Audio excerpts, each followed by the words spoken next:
Yes, we are back with HBC. Yes, we are back with HBCU.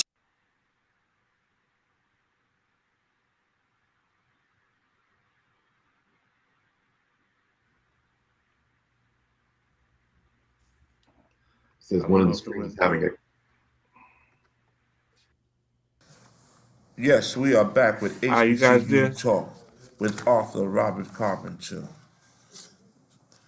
CEO Marcus Flanders of the BMF Media, and Alexandria Charles, talking on our struggles, our fights within our community.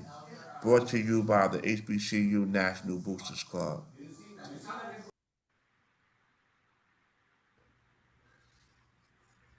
All right, we back. Hello, This is guys. Big Rob, and we got Yes.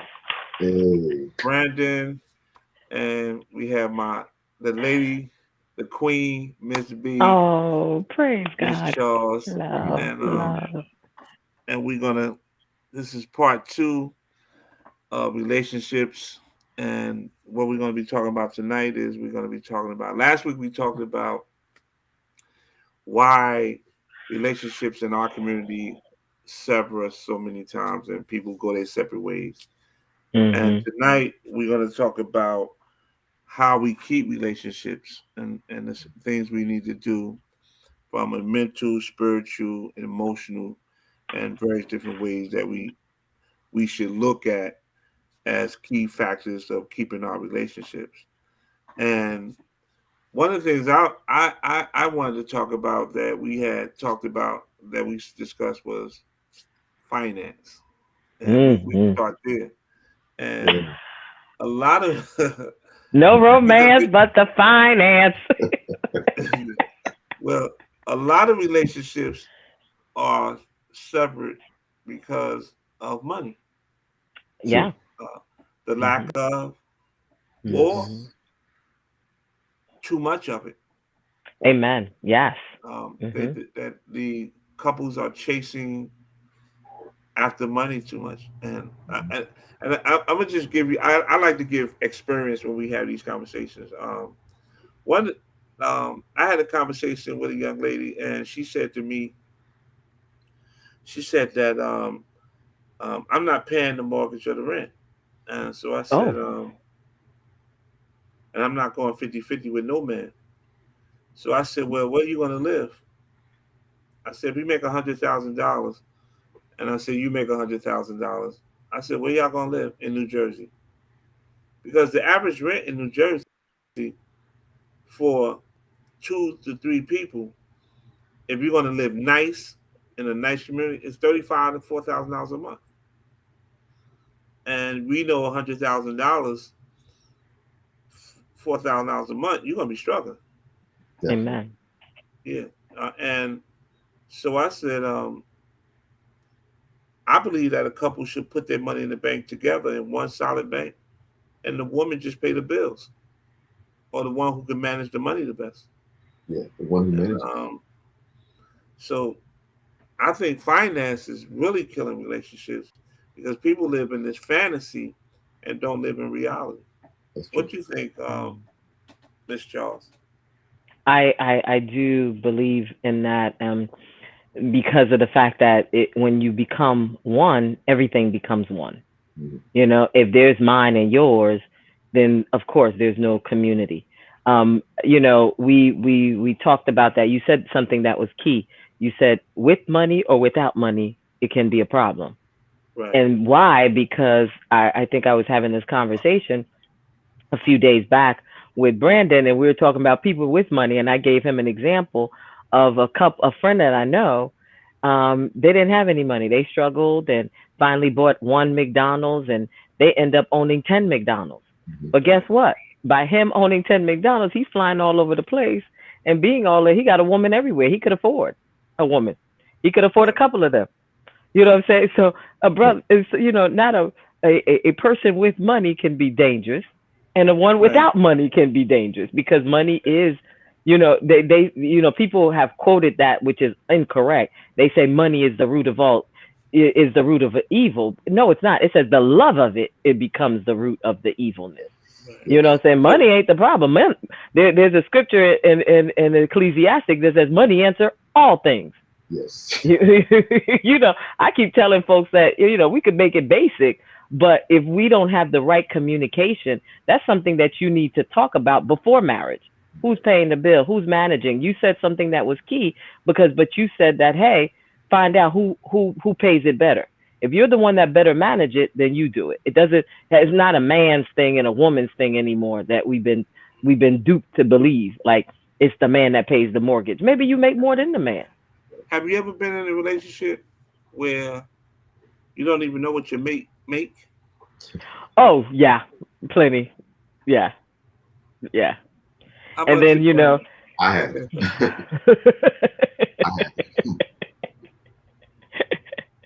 That ain't no relationship now.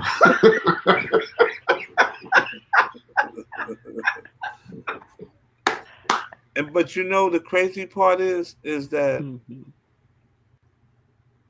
people think relationships are based on finance, and they're really not. It's a part of it.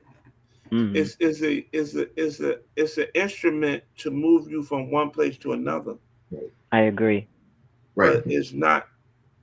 What you about to say, Brandon? Remember, I was telling you about the discussion where the ladies were saying that if you want to marry a broke man, you marry a black man. And then in another conversation, they were saying that your mate needs to be making $75,000 or more to be with them. So that was coming from a woman's perspective, you know. That her mate should make $75,000 or more. Well, they shouldn't even come to the table. Listen, they shouldn't. He was saying that they shouldn't even come to the table if they make less. Rob is like contemplating on that one. He can't even talk. Go ahead, finish up. I think a lot of that comes from the lack of fathers. The lack of fathers, the lack of leadership in the household coming from a man, giving her understanding the foundation of what a man should look like. And it's a spirit of poverty. It's a spirit of poverty. Because once you have that mentality of poverty, you always feel like somebody needs to have it so that I can live it. Right. Yeah, I don't know how people can live through other people's money. I just couldn't see myself like comfortable. Well, if Stedman, in the case of Stedman and Oprah, then I can see it. You know what I'm saying? I guess he still created his own space. You know what I mean? Like while he was on the side, Stedman came out of High Point, North Carolina. You know what I mean? You know, my father, my uncles and them knew Stedman. Stedman right out of High Point. Yeah. And so but he created his own space. He created his own dynamics where if she wasn't there, he still would be okay. But the thing is that I don't know how people live through somebody else's money and say, okay, like a woman, I don't know, like with all the independent women out here, I don't know how a woman could just say, I'm gonna sit at home and let him pay all the bills. I'm like, where's the spirit of wanting for yourself? Or the spirit Some of it's been taught. Some women, they've been taught to listen, your husband's gonna take care of you. That generation from generation, they've been taught that the man leads and he's supposed to take care of you. You be a housewife.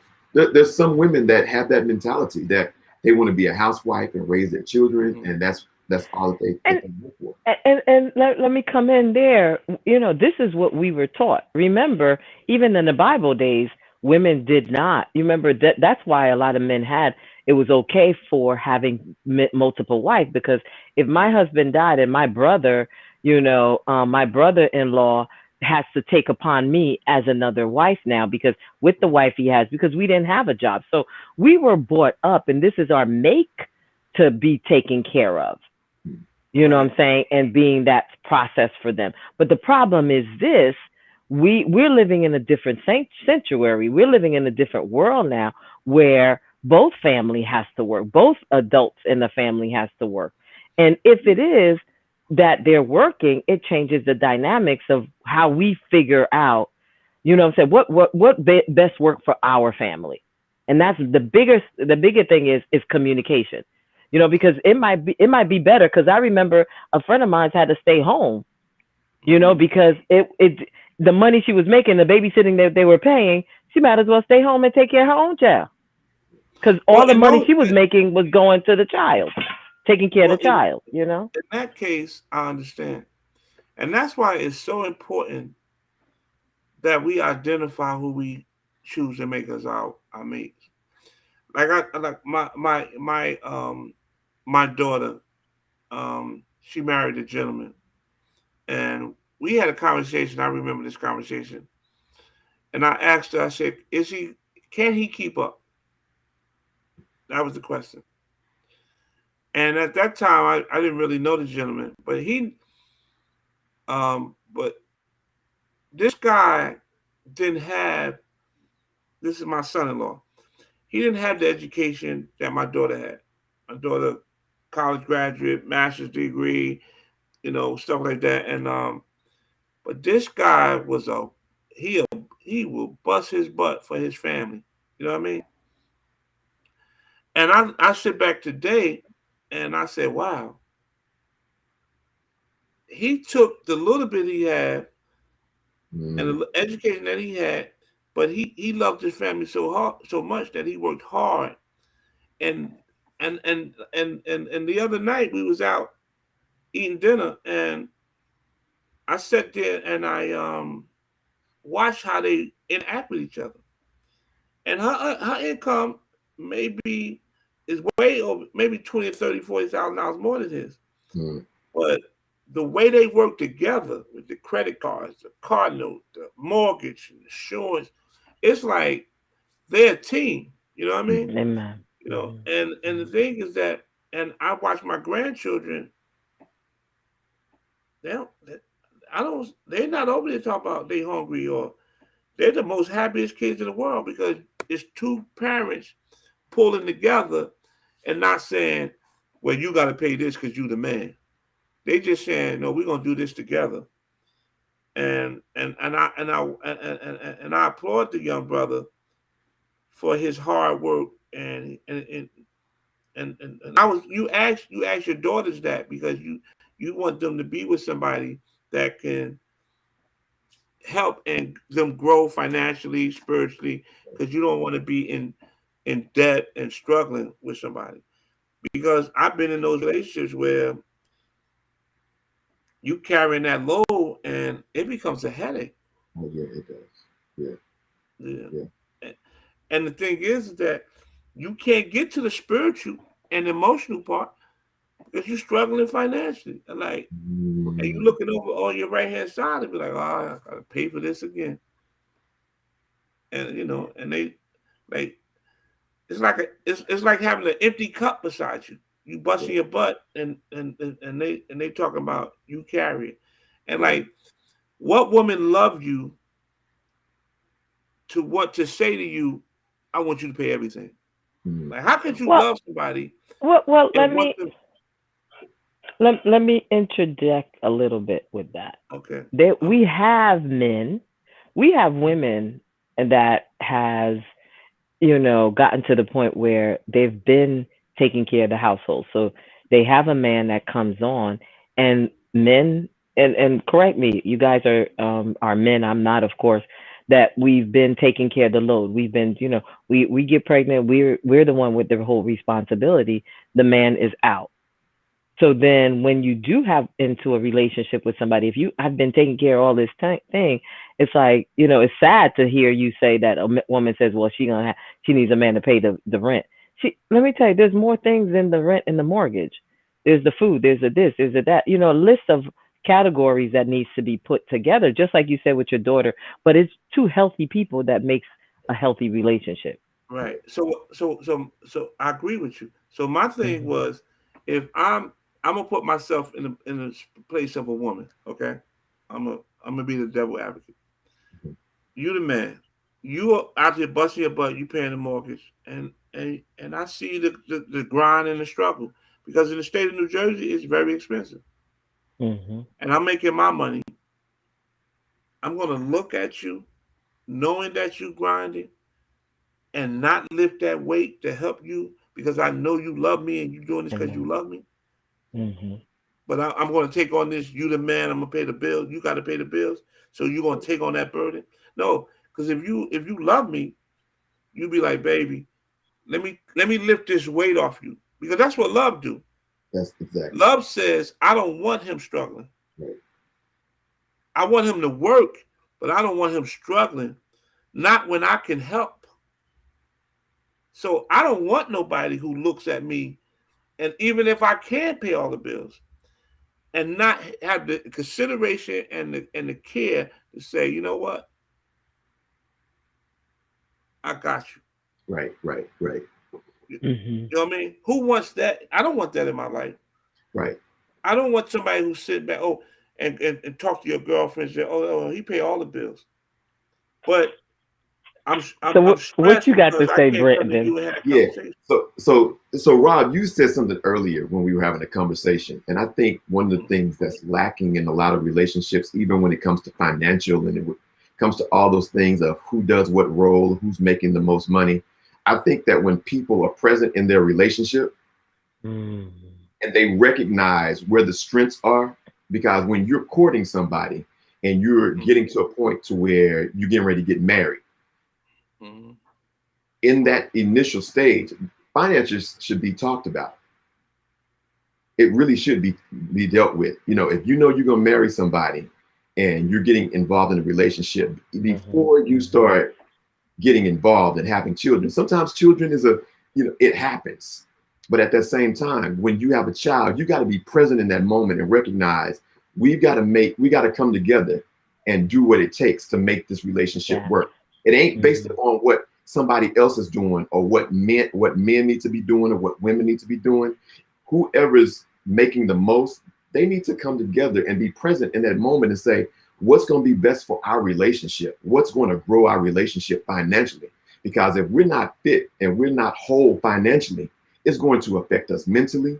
Like you just said earlier, it's going to affect us spiritually, emotionally, and it's going to cause people to want to cheat, want to do all those things. And that leads to some things.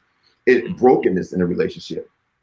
Anything, if you're talking about somebody that's got emotional problems, those things need to be Mm-hmm. dealt with early on in the relationship. So those are some of the key factors when people get together.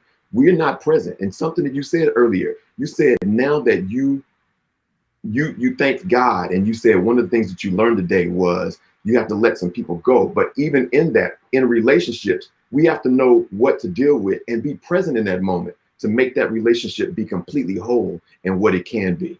Finances Mm-hmm. is going to happen. There's somebody can lose a job, you know, Right.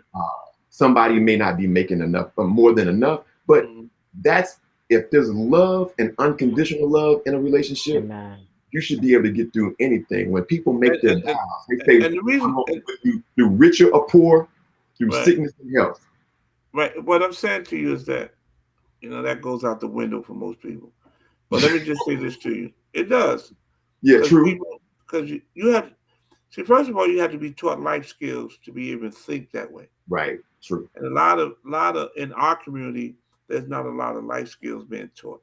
Hmm. Life skills are prevalent in our community, and those are one of the things that we lack. Some Right. people, not all, Mm-hmm. but I watched. The reason I've seen a successful marriage, Right.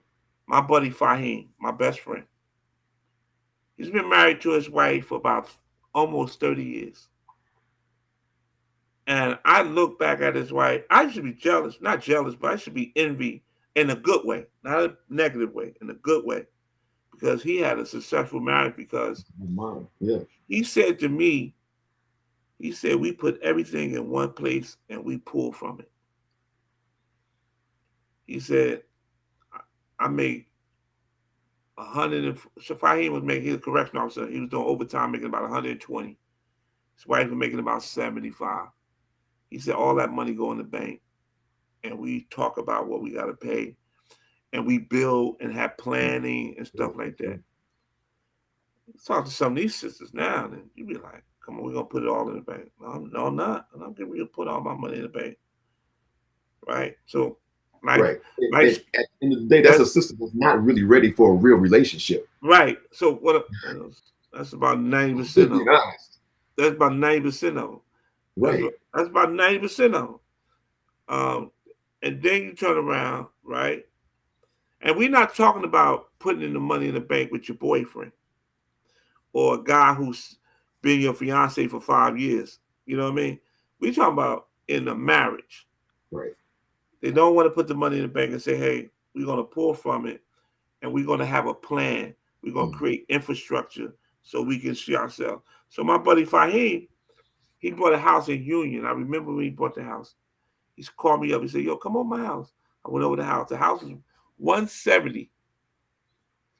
So the price went up. He sold the house for $300. I think he said $330. I can't remember the number. So he had like a balance of, he paid the house off and had a balance of like 100 and something thousand.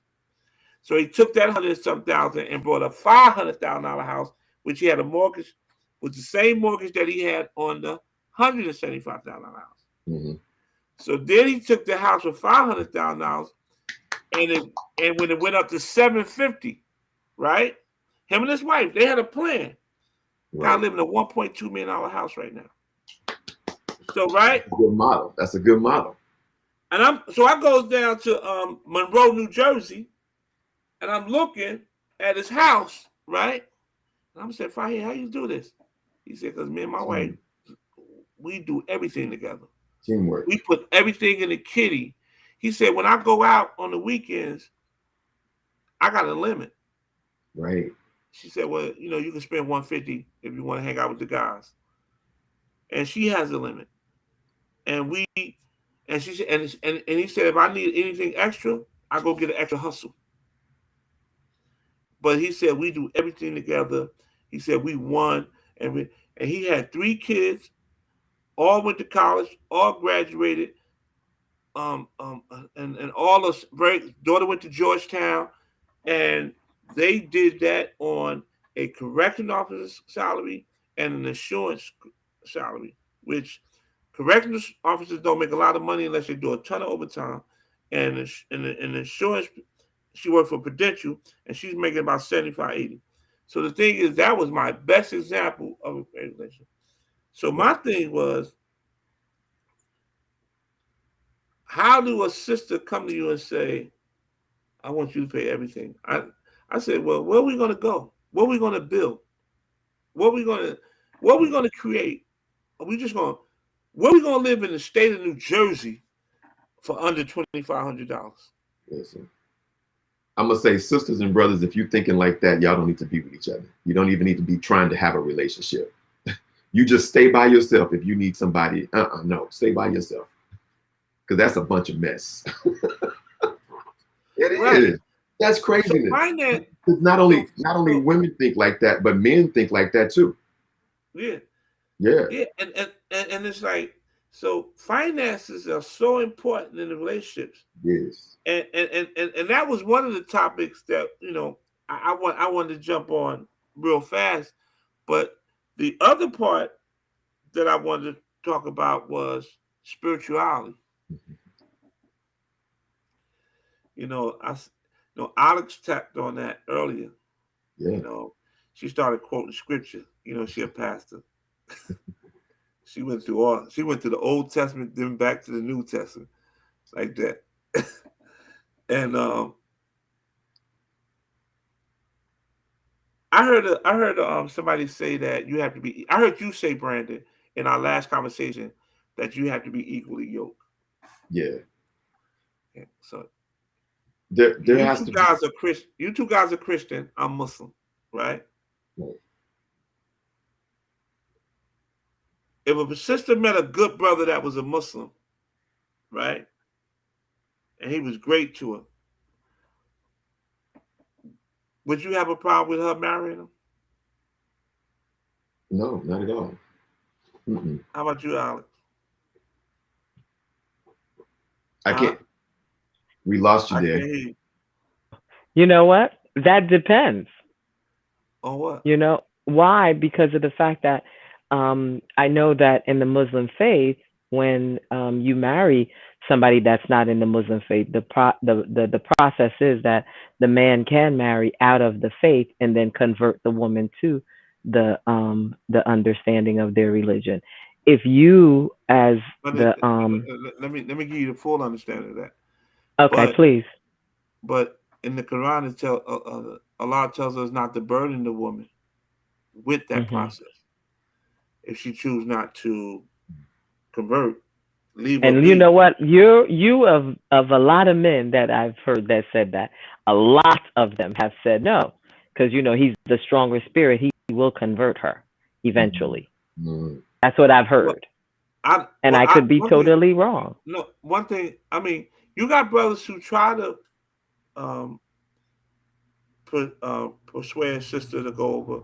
If I choose to marry a sister, I'm not gonna. I'm not God, so I'm not gonna try to convert you to anything. I'm gonna just tell you to be a good Christian. Like our man had a conversation. He said, "Stop believing that we the only ones that are going to make it to heaven." He Right, said, "Christians are going to be judged by their book, and Jews are going to be judged by their book." right. And he gave hadith and Quran. So Christians going to make it in heaven, and Jews going to make it in heaven. So make a long story short, my thing is we say equally yoked. What is equally yoked, and what do that mean? Spiritual. I mean, and it doesn't have anything to do with religion, because if we say that we have the same God that abides within us, that's spiritually. I mean, when you have somebody that don't believe, period, or that there is no belief system, to me that's being unequally yoked. Somebody that doesn't have the same belief, the same values, uh, and you won't always find that, but it has to be some commonality. There has to be a chemistry and a vibe in that spiritual realm between those two. That ain't got nothing to do with nobody else. It's just between the two of them. And if sometimes when I say that people are not equally yoked, is if there is nothing that draws them together. And you can see people that's not, who shouldn't be together. And it's like they're Mm-hmm. constantly fighting and fussing and there is just a disconnect. That's being unequally yoked. Because you can see it. It's obvious in a lot of relationships when you see broken marriages and when you see men beating women and women abusing men and whatever it is, and that's being unequally yoked. And you can see it most of the time when you see somebody, you're like, that ain't gonna make it. Can. What I've noticed that. Go ahead, sister. Spiritually, for me, as I've been to in other religions where other religions will say, well, I can't go to a church because my religion don't believe that I should go. I'm a as you've made it, I'm a pastor, I'm a minister of a church. I'm preaching somewhere. I want my husband to be there to support me. I want a praying man. I want a man that's going to pray for me, pray with me. I want him to be the first to tell us, hey, we're going through something, babes. Let's break out the Bible. Let's see what the Bible said. Let's pray about this because these are the guidance that I'm looking for in a woman. I don't want to have my understanding and my religion and he has his understanding and his religion. That's how I want to submit to you, because if you come to me and say, listen, God tell me to do X, Y, and Z, I'm going to believe that you've been praying, you've been um, seeking God for us in our relationship, that I'm going to guide you, because there's a scripture that says, as I follow Christ, you follow me. You know what I'm saying? So it's like, I can't follow you if you're not following, you know, the God that I serve or the God that of my understanding, because of the fact that the thing is this, I don't want on a Sunday I go to one church and some people are both Christians. So let's talk about that. He goes to his church and you go to your church. I want I want the representation of me as a woman being covered even in church. I want my husband to come with me to church. So everybody could know I am married. I'm not a single woman. This is the representative of my covering. You know what I'm saying? I want my husband to bust out with the Bible study and say, Lord, I was reading this and I need this to be implemented in our household, in our lives, you know. So these are the things for me that I'm not saying, even saying Christians, I wouldn't marry certain Christians.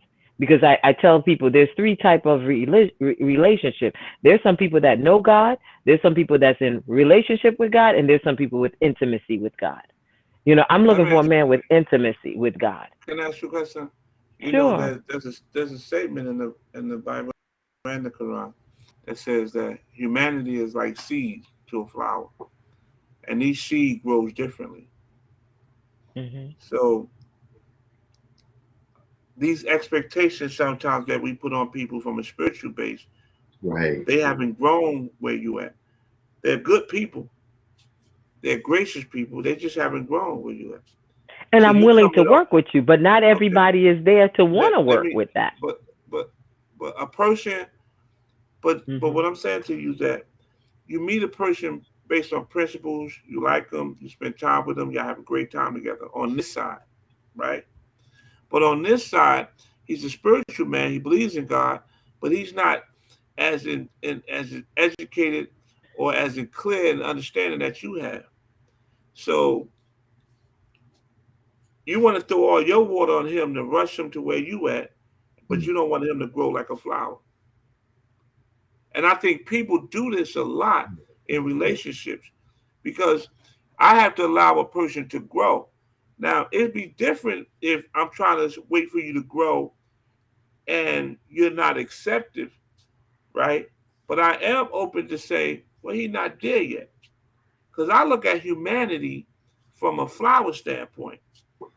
You grow straight, that flower got a little bend in it, that flower got a little darkness in it, but we all are flowers. So I'm gonna kill this relationship that has all this good to it because he hasn't or she hasn't risen to the level of my understanding. Well, are you asking or are you making a statement? I'm doing both.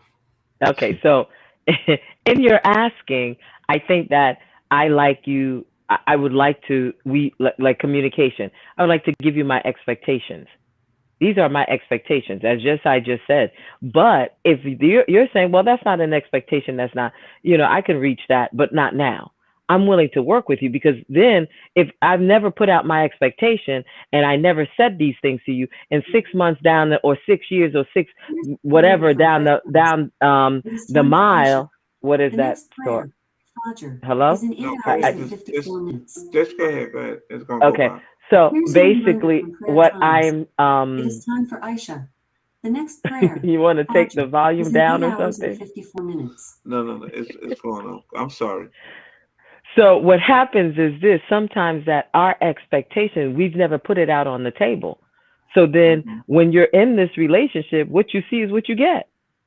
You know what I'm saying? But what I'm saying to you is, I hear what you're saying. Will I work with somebody that's willing? Yeah. If I gave you my expectation and you're saying, hey, I'm ready to work with you, vice versa. I heard somebody said, he's not perfect, but he's just perfect for me.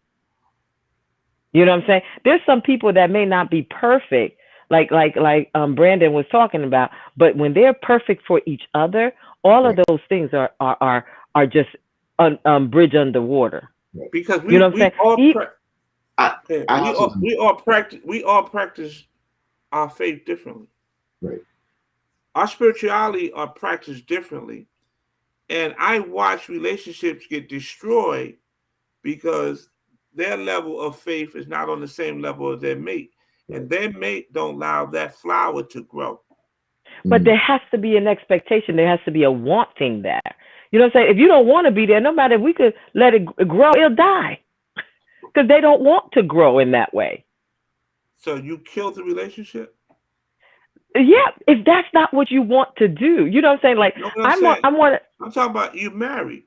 So well, if I'm married, No, no, no, And no. it's See, and now let's break it down. Because if I'm married, I got a scripture for you, boo. It says, if this man is willing to be with you, and you get, let's say you get saved in the marriage while you're in the marriage, now it's up to me to stay with you because you're willing to stay with me. It's up to me now to stay with you because it what never scripture said to says get up that? and leave. What scripture? Oh, What let me give it to you. Come on, come on, come on. I don't have my Bible with me, but I'm gonna tell you I right know. now. Hey, hey, It's you in can't pull no. Corinthians. Listen, listen. It's in Corinthians. Let me tell you right now. Corinthians 14. So I'm gonna find the exact scripture for you. Yes, Okay. it does say that if I get saved or if I get quote unquote the spiritual perspective in a revelation and he's willing to stay with me and he's not where I'm supposed to be, I need to dumb down and work with him. I'm here with you. But I'm just talking about prior to marriage, you know what I'm saying? Getting to that point, you already have an expectation. The person has an expectation, and all of a sudden you want the person to change. That's not fair to Well, him, can I say or that's something? not fair to her. What I'm saying to you is that when I brought the conversation, I said people break up because of spiritual reasons, right? That's true. That is true. Okay. You're right, sir. So You're right, in sir. the conversation, first of all, I won't date or be with a woman who don't talk my language in conversation because Hmm. conversation is spiritual. So Yes, you're when correct. we converse, the spirit of our souls and the vibrations of our energy connects. That's So it. we could never connect if we didn't have the same energy. But Yes. let me Hmm. tell you what life does do. Life pushes you on, and as you are moving, there's one who raises their level of understanding, and there's one who stays in a space, right? Hmm. And Hmm. what I found people do is like they look down at them, Right. and I'm And, saying So that's still a seed of God, right. And and He's growing. yes, yes, yes. And so, because you go to church every Sunday and he chooses to only go once a year, doesn't make him you better or him oh, less. oh, oh, I agree with you, my brother. I'm with that. When we're married, it's totally different. But when we're not married and you're trying to find that mate, that's all I was saying. But you correct. You're never gonna get married if he doesn't match your spirituality. Right. No, I'm. Go ahead. I Am want I to Go say right? ahead, Brandon. Go Go ahead, ahead, Brandon. Brandon. We've been I talking think this. together, not letting I you think do it. those. I think both of y'all are raising some great points, but I think Hmm. that we sometimes we get so caught up on the religion and not the spirituality of the union. Like Rob said, something that God is the seed of that relationship. If God is blooming in that relationship, that is one seed that's planted. You're a seed by yourself, but when you become one union, that is another seed. So spiritually, Hmm. Hmm. there has to be some type of spiritual connect, that we're not judging one Yes. another based upon who's a Muslim or who's a Baptist or who's a Right. Catholic. Or if there's Hmm. spiritual union Hmm. there, those two have Amen. to grow spiritually, and that spirituality doesn't have anything to do with the religion of it. Exactly. Right. If you're looking for true love and true union in that, sometimes we have to, and it's not abandon the what we believe in, but what we have to do is come together and agree. And if there is no agreement, that's what's when I say that equally yoked, if there's no agreement in the spirit, and I'm talking about in the spirit realm, not dealing Hmm. with any religion. So many times we get caught up on the religiosity of it. And that's not what God is about. God is not a religion. God is a spirit that abides in us. So if we're not Well, in that let union, me. because you Right. said planting a seed and you Right. grow differently. Yeah. But at some point in time, there has to be that faith and that spirituality is based upon communication between the two of them. And if there's a breakdown And in I said, communication, I totally agree with you, yeah, and that's why in Islam we don't consider ourselves a religion. We consider ourselves a way of life. mhm, But to get away from to have a debate on religion and right, to stay on the spirituality of relationship. right, exactly. Like when I if I choose to go out with a woman, it's the vibration that she gives off. That's it. And if the vibration is The chemistry. then you know what I mean, I already know that I'm not going to be around. But if the vibration is good and the energy is strong, then it's captivating. You want to be there. You want to laugh with her. You Mhm. know, um, it's like a sister. She brings like she done went through something in this relationship, so she bring a whole garbage bag of garbage to this new relationship, Yeah, right, and you be like, yo, somebody, and they bring, and you can feel when they got a bunch of garbage because they say things that you be like, this don't come from a good spirit. right. It breaks your And you spirit. already know, you at the table eating with them, and you saying to yourself, oh, this ain't going nowhere. Let me just enjoy this meal and Mm, spend this $250 and keep it moving. right, Right.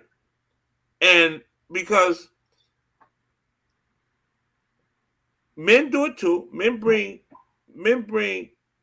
garbage to the relationship too. Oh, she cheated on me.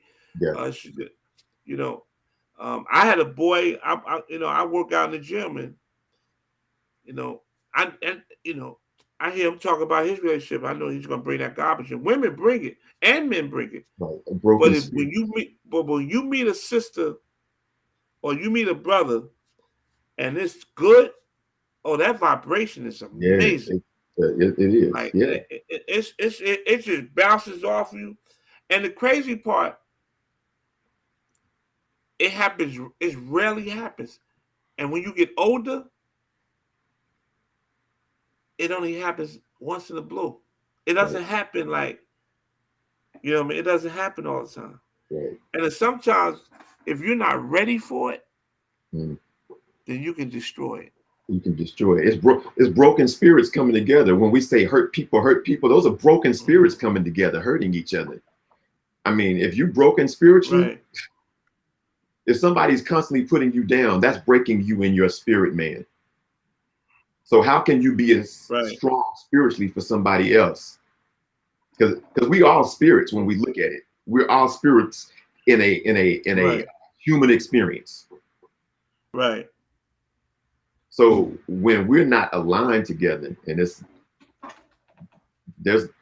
there's no alignment spiritually, that's unequally yoked. That's when you don't feel that vibration, when you don't feel that chemistry. That's what, to me, that's what unequally yoked means. When you're not coming together and letting God be that seed that keeps you together, because that's where it starts. That's where that vibration starts. It means that our spirits are connecting. And if we're Let me let spirits, me that means that we're connected to God. That's let me ask Alex this question. Hmm. Um, I had on my mind. My mother always used to say to me, well, to my sisters, and they probably didn't Hmm. remember it because none of them married. Well, one of them are. Um, she said, you have to reassure a man sometimes through a touch or just a rub on the shoulder or just a rub on the head.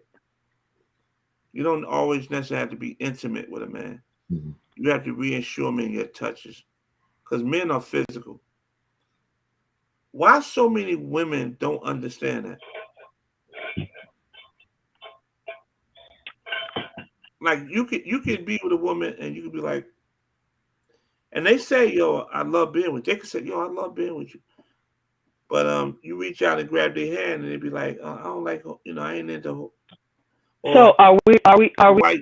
on that topic of spirituality, or are we? I mean, are we on that topic of emotional or physical? Because that's a question that covers emotional and physical at the same time. Yeah, it Well, does. we touched the physical standpoint the other night, but it's an emotional side. Like I have experienced it, and I have talked to other men who say, "Yo, you be out with them, and they say they interested, and they go keep going out with you, but they be on the other side of the room." Is that's something that need to be taught by another woman to a woman, or what is it? I mean, because I've it I bothered don't I would say to you that it depends on the person, because of the fact that, like I said, knowing your love language. Some people's love language is touch. You know what I'm saying? Like you're saying, not every man that I know like to be touched. They're Right. more words of affirmation. They want to hear you. You're saying you're appreciative. They want to hear that you adore them in their atmosphere, what they bring to the table. And yes, there are some times that men like to be. I'm one of those people. I am more of, like I said, a more of an intellect. So I'm not a touchy feely type of person. Now that doesn't mean that I don't love you, I don't care for you, and all of that stuff. But like you say, but See, when you're in a I relationship, couldn't be with you. I couldn't be with you because I'm gonna touch you. No, no disrespect. And you're a beautiful no, woman. no, and I hear you, and I hear And I you, could and not be. Yo, you couldn't even be on my list because I love to touch and I love to feel. I love to mhm. cuddle. I love to hold, and that is important to me because this what you're asking. This what you're asking. You're asking So, me to bust my butt to pay them bills and hold on and be a man in that household, right? Go mhm. out here and deal with this racist America, right? On the job and off the job, on the highway when I'm coming down the highway, and then when I get home, you're not affectionate. You're not Well, touchy that's not. feely. Excuse me. That's not what I said to you. Yes, you did. Like You said every that. no. I said I am not a touchy type of feeling, but that's my love language is words of affirmation. If No, I no, get with somebody, wait, let me finish now. If I get with somebody, their love language, I need to find out what their love language, and if I choose to stay with them, I need to communicate with them on their level of love language. This is what I'm saying to you. This but is what where I'm the saying, emotion and the physical comes in. Listen to but what your I'm love. saying to you. I'm listening. If I'm your listening. love language is touch and feel, if I want to be with Rob, that will make me. That's how I present love to him. I don't do that golden, perspective that said, "Do unto others like you like others to do unto you." No, I don't do that. I do to others what they want me to do then to them, not what I want. What I want is if Rob wants to really communicate with Alexandra, write Alexandra a note, tell Alexandra with his mouth how great he is, and let Alexandra know that if this is his expression of love, You have to, then I would have to do it for him. So I'm not trying to tell you not to change or to change. I'm saying to you, this is how I communicate better, and now you're telling me this is how you communicate better. So now we will work it together.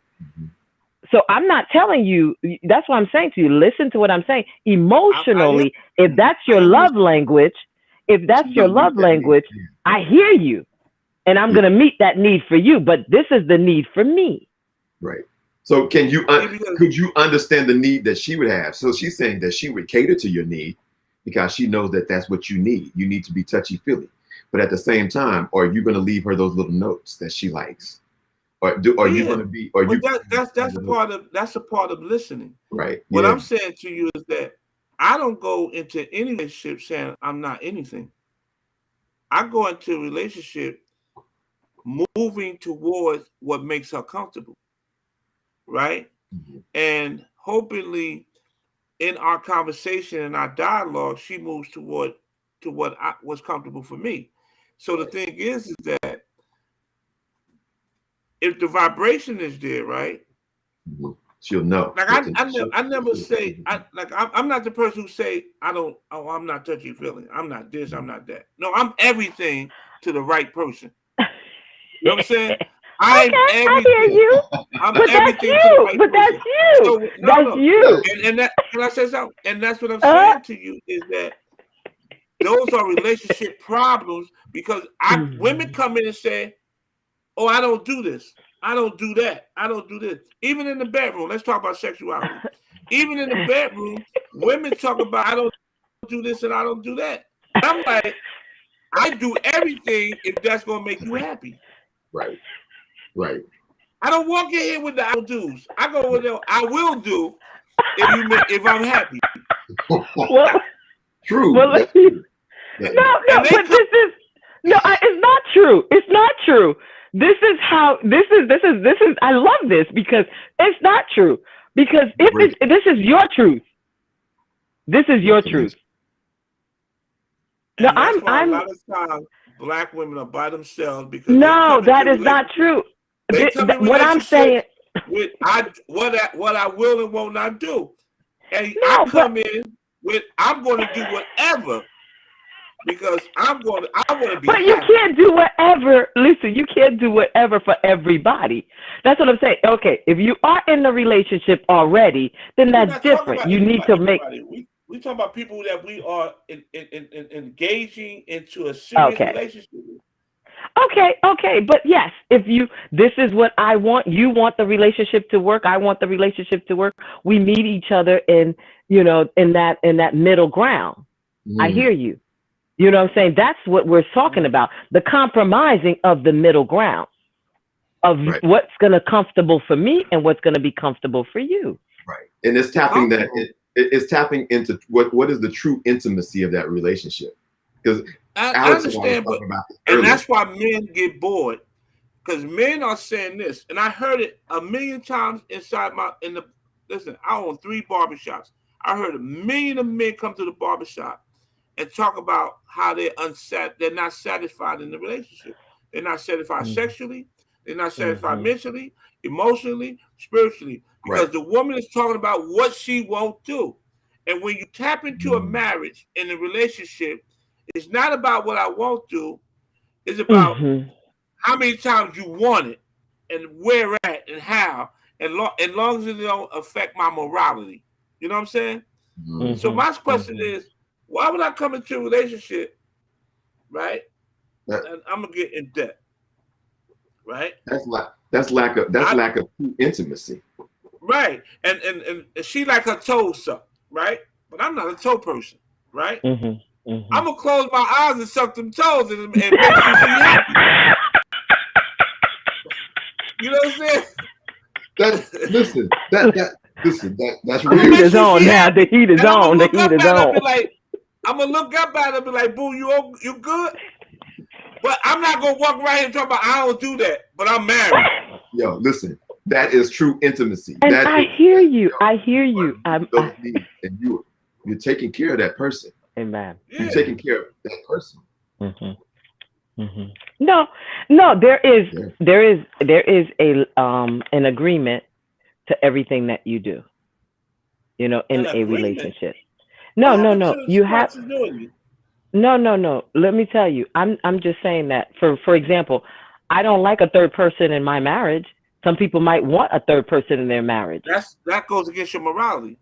Okay, but that's what I'm saying. But some people feel like that's not against their morality. You're saying that. But I'm saying that people will say these things where they're not comfortable with certain things. You know what I'm saying? In a marriage, it's between the man and the wife. Every man knows that he may try you and be like, "Let me see if my wife gonna give me a threesome." You know what I'm saying? But he knows if you say no, they're comfortable with it. But what I'm talking about, the other stuff, you know, I don't want to do it in the park. They watch it.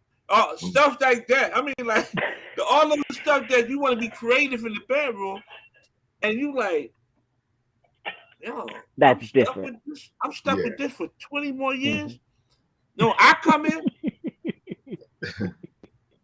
Whatever gonna make you happy, sister, I'm gonna make you happy. Amen. And we're gonna have a great time and we're gonna enjoy each other. But like I watched it, I heard brothers say brothers are cheating because I don't do that. Oh, he wanted to pour syrup on me. He ain't pouring no syrup on me. I don't want to do that. I'm talking about this. I hear some of the sisters say something. I'd be like, serious? Now that's that's simple little thing. That's different. But I'm talking about the craziness. Yes, I'm talking about the craziness of stuff. Some of y'all guys have a lot of bigger imagination that it's like, yo, Brandon, you ain't saying much. Come on now, speak to me. Well, listen, let me just say this though. A young lady by the name of Latrice Deanne said, you have to find someone to match your freak. Exactly. I love that. That right there, Latrice, you're the best. I love that. That's why I said me and you couldn't be together. Listen, but you're right about that. And let me tell you, you could not be together because the minute you say no, I'm out. let me say this, because what Latrice was saying was, prior to all of this being earlier. married. We were talking about this earlier about intimacy. Because when you can really intimacy and you understand that person, that means that that freak is matching. That means that whatever that person wants to do, that you can see that, and you willing to cater to that need. That's the true intimacy of that relationship, and that's what keeps it together. When you can say, "Yo, I know you're a freak, but I can handle your freak." Amen. Amen. I agree with that. That's what I'm saying. You already come to that understanding prior to even marriage. Right. I agree. Right. Because you know that person. You've already had those conversations. Because listen, if all of a sudden this person is, but you know what? One of the things I've learned in relationships do evolve. That's true. Because there may be some things that a person may have never ever desired or even thought about at the beginning of their relationship when they got together, and they've evolved over to seeing things. Sometimes it's a hard thing for a mate to evolve to that level with them. But if you already know that that person is, I don't think that's anything to say, okay, I can't do. But if it's something that just comes up out of the clear blue and it just pops up, that's something that needs to be talked about, because to keep that relationship fresh, you might need to visit some of those ideas and be open, because if this is the person that you said you love, you want to be able to evolve with that person and grow with that person, because that's a part of the relationship. Amen. Okay, Amen. all right. So we're gonna get it. Kids out here watching, and so anyway, I want to say this emotionally. I want to try the emotional process. How the brothers and sisters are crazy, and then they get crazier, and you expect them to change when you're married to them. It's too late now.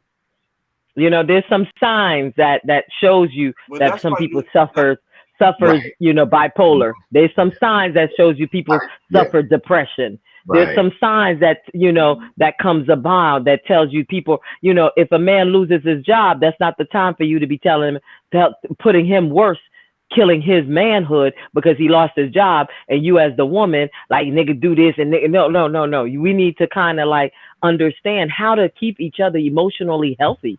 The words that come out of our mouth and how we speak to each other's emotion to allow them to understand that not only that I support you financially, I support you physically, I support you, sexually, but I support you mentally. I support you emotionally. Sometimes emotional hold up, knowing that somebody understand that after I've had a baby, I'm a little emotionally crazy. You're not going to be demanding and being so nasty to me because I'm, my hormones are up. You know what I'm saying? If a man's going through some things, do you want to create that intimacy where he can come to you and don't want to come? I don't want him to go to his best friend. I want to be your best friend. I want something that happens to me. I want to be the first person I'm thinking about is calling my husband, not calling my girlfriends, not calling my mama, not calling my sister. Is that mate that emotionally support, because he's not going to bring me down because I'm crying over something that sounds stupid to everybody else. But my baby he gonna understand my craziness right about now. He gonna understand why I'm crying about this. I'm just saying, emotional support comes in big. Sure. You can give. I think we all give emotional support, right? Right. But then sometimes we also have to understand that how I want to say it, because I don't want to be disrespectful. You have to grasp that some of the stuff that we get caught up on, we keep it in bondage. We hold it. Right? We don't know how to release it and let it go. I'm right about that. And sometimes you keep giving emotional support to something that be like, yo, let that go. Okay, I do agree with that. So sometimes women come in and they talk about their jobs and the girlfriend at their job and she this and she that. and right, and you want to sit there and be like, you know what, yeah, babe, how you gonna deal with it, da, da, da, da, da, da. And then the next day they talk about the next girl, da, da, da, da, da, right? And then men, we try to leave that job on the porch. When we walk in the house, we be like, we don't want to talk about the job. We Rob. really want to talk about what we're doing. But some of our women walk in and it's like, I hate Melinda at my job. They don't like nobody at the job. Well, How, you can tell how you that's your wife. She crazy. how you support that emotionally? Go ahead. I'm gonna say something, but go ahead, Brandon. Listen. When you have that type of crazy, you call that stuff out for real. I think sometimes why do we skate around stuff, and why do we walk around on eggshells? If this is somebody that we know and we say we love, yo, you crazy. Stop talking about that. Is that helping you? If you're gonna have a problem with her, go and talk to Melinda. Go and talk to Sally, because they're getting on your nerves, and you bringing that mess home to me. Watch it now. Good answer. Women different. Sometimes you have to tell some people you need counseling, baby. For real, you have to get down. You know what they say to you? Oh, you don't support me. I am supporting you. I am supporting. Exactly. I'm telling you to let it go. You're not gonna get nothing. I realize in relationships, and I want to say what Latrice said. Latrice, she tuned in again. She said that you really have to love someone. Okay, when you really love someone, you're willing to do things you may not normally do as well. And I agree with that. Because I don't, yeah.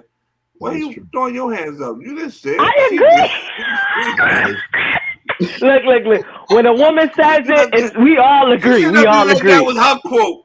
She said it like that was her quote. Reverend Do Right. She said up there like she made the quote. No, that was it's a woman thing. Soon as she said it, I'm like, whoop, that's what a woman would say. That's what we do. Yeah. We become chameleons. In her life, she might not even live that life. She might be. You know what? Listen. We become a chameleon when we are men, women. When we want something, when we want relationship, we need to become a chameleon to one another.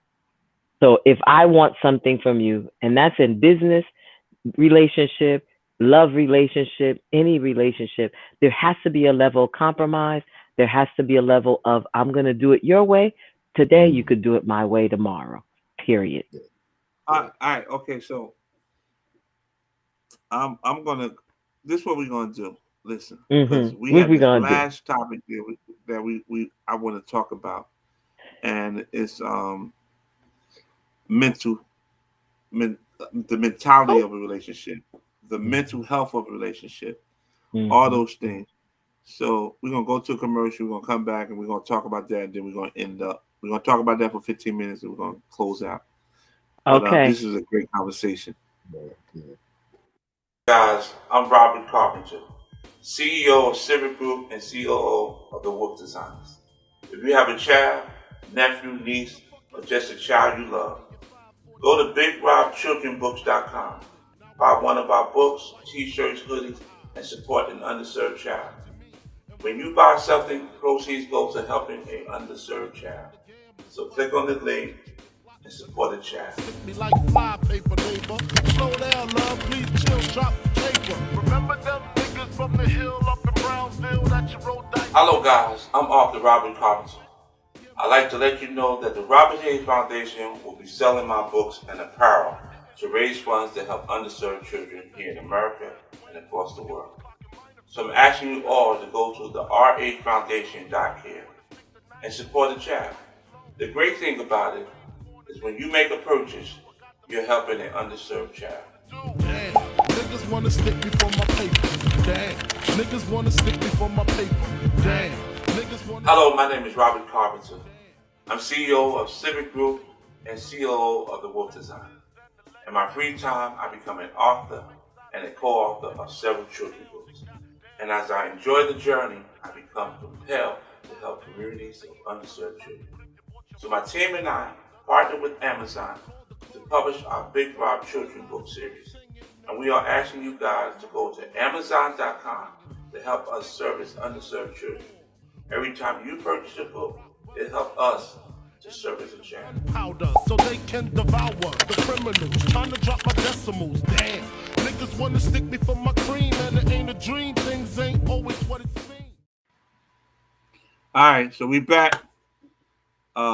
Did my girl left me? Oh no, I'm sorry. Um, let's talk about mental health and mental welfare and and the mental connection in relationships. And I'm gonna let you start this Alex, because this is your field. This is your expertise on um, mental health. A lot of black men struggle from stress, and they don't talk about it. I'm one. I struggle with stress. I struggle with dealing. I think after my son got killed, I deal with a lot of stress. Uh, um, to some days, I just felt like just offing myself, and a lot of people didn't know what I was going through. I just talked to Brandon about it, and it was a lot of pain, and even uh, my wife didn't even understand how to deal with me. Like she kept dealing with me as the same old person, but I became a new person, and I wasn't. I was. I didn't know how to deal with it because I grew up in a community where when a God do something to you, you're supposed to do something to them, or you're supposed to take their life. So it's supposed to be a life for a life. So growing up on High Street in Newark and in the community, that's what we was taught. You never let a man get away for doing anything with you, and it stays with you forever. So when I lost my son, I didn't know how to deal with it. And me being a Muslim, my imam used to tell me, Rob, you can't take a life. He said, if you take a life, there's no there's no heaven for you. And and I used to have to deal with that. And my wife didn't know how to communicate with me. She didn't know how to embrace me, hold. She didn't know I was in pain. Like even today, as I had my days where I just break down because thinking about my son, and I ain't. So I had. It was hard for me to. So I had went online and found a psychiatrist, and I started talking to her. It was like it's a $20 a week psychiatrist. I could just talk to her certain many times a day or anytime I wanted to talk to her. She had certain hours I could talk to her, but I had to pay it. It was $80 a month, which was very cheap for a psychiatrist. And I think you know about what I'm talking about. And I didn't know how to reveal to anyone the pain that I was going through for the loss of my son. And I even it pained me. I had so much pain that I saw me slipping away from my daughter.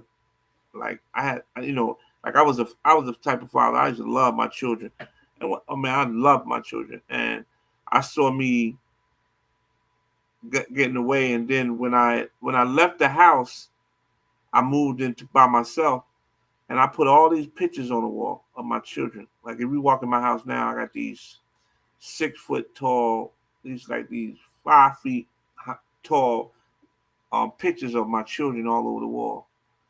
And one day I just woke up and I was talking to, I would talk to the psychiatrist, and she was like, you trying to live through them. I was just dealing with it. I was like, I would walk around the house, I would look at the pictures, and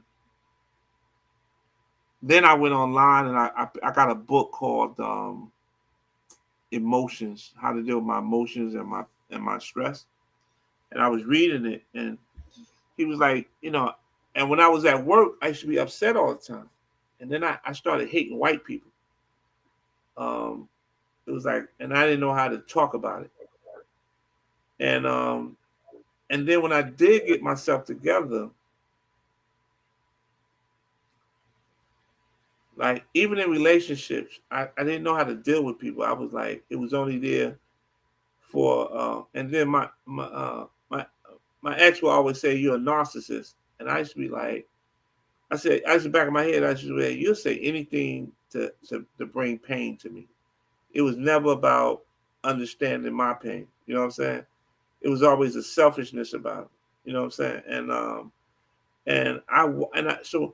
So I started, as I went through my experience of dealing with struggling with the loss of my child, um, then going through a separation, um, then going my not being around my daughter every day. I didn't have a person to talk to, so I used to talk to Brandon sometimes. I think, and I wouldn't share a lot of things that I shared with Brandon. And so when we was talking about mental and mentality and the mental health, I left it for last because it was so prevalent to my life. How I had to deal with so many things. And my son died in 2015. He got murdered in 2015. And I would take the pictures of each of the guys who murdered my daughter, who murdered my son and me. And I would go to each of their house every day. And one morning I was their mothers was walking out the house. I had when you say mental illness, I was fucked up.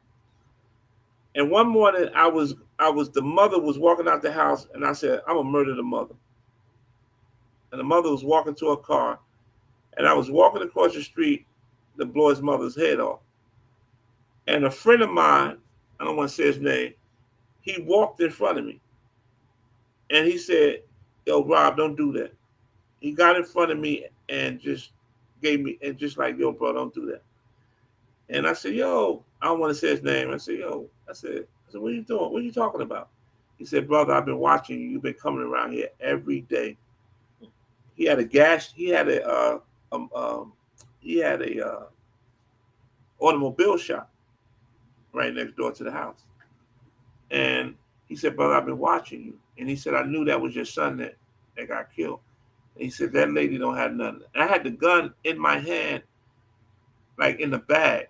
And he said, that lady doesn't have nothing to do with this boy killing your son.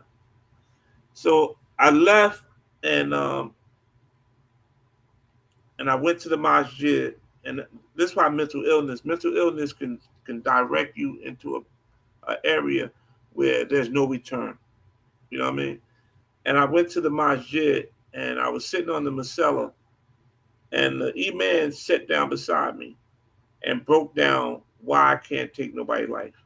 And he explained it to me in detail through the Quran and the Surah. And he said, you got to learn how to start to forgive. And you got to forgive the people who took your son's life. And the crazy part was there were so many people talking to me, my buddies and friends. They would come around me like, Sleep, let's go put the work in. And I used to look at them and I'd be like, no, I'm not going to destroy your family. You know what I mean? And I was going through like just even now, and I think about it, I was going through hell within myself. For 5 years, I was like just contemplating, like either taking somebody of their family life or taking my life, because I was in so much pain that I didn't want to be here no more. I was like, but I knew that if I took my life, there was no forgiveness, and if I took their life, there was no forgiveness. And my oldest son said to me one time, I remember, he said, Dad, I know you're gonna kill these boys. And I looked over at him. I said, well, who's gonna take care of your mother, your sister, and you and your little sister? Because I said, once you start killing, their family got killers too. So now I gotta watch the mother, my sister. So I watched so many deaths in the city of New York, and I've been blessed to have God in my life and to have people, friends like Brandon and other friends who had real conversations with me and would let me just voice my thoughts. But I always used to say, how about that brother who don't have that? Like, where do he go, and how do he get it off? Not only in situations like that, but like when he goes through family deaths, like a father died, but he's married, and he got to go to this job where he's grinding every day, or or if his wife is sick, like where do he go to deal with all this craziness? And you had said something before, Alex. You was like, you know, a lot of Afro Americans don't like to go see psychiatrists because we think it's crazy. Like, I don't need no psychiatrist. And until I sat down with one and spoke to her and went through the process of dealing with it, and I didn't do it long, and I still think I should go. Um, it was like I started realizing that I heard Will Smith say it. He said, "Man, you need. It's okay to see a psychiatrist." I'm starting to see NFL players say it. I heard LeBron even talked about how he dealt with his mental health. He started an app called Calm. And I'm starting to see these guys, and I'm saying to myself, well, these guys got all this money, but they're reaching out to specialists to deal with their pain. Mm-hmm. And for me to share my story, it go back to relationships. Relationships, sometimes you need an individual who can be the mediator of that of those dead spirits that's between you and your wife.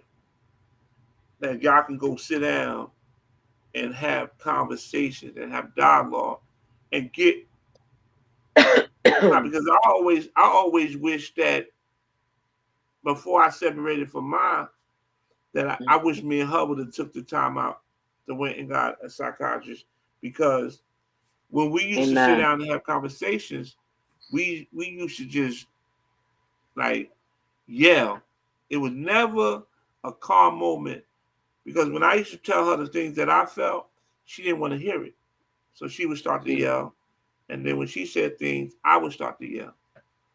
And it never got resolved. Even up to today, the problems that we had when it came to, because me and my wife, she had 2 kids. I had a son.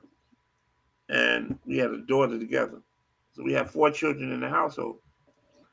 And we never talked about the struggles of bringing a family together, because that's a major struggle. That's a major mental struggle when 2 families come under the same umbrella with different ideologies, different views, and then the 2 people who's supposed to run the house are not cohesive or not together.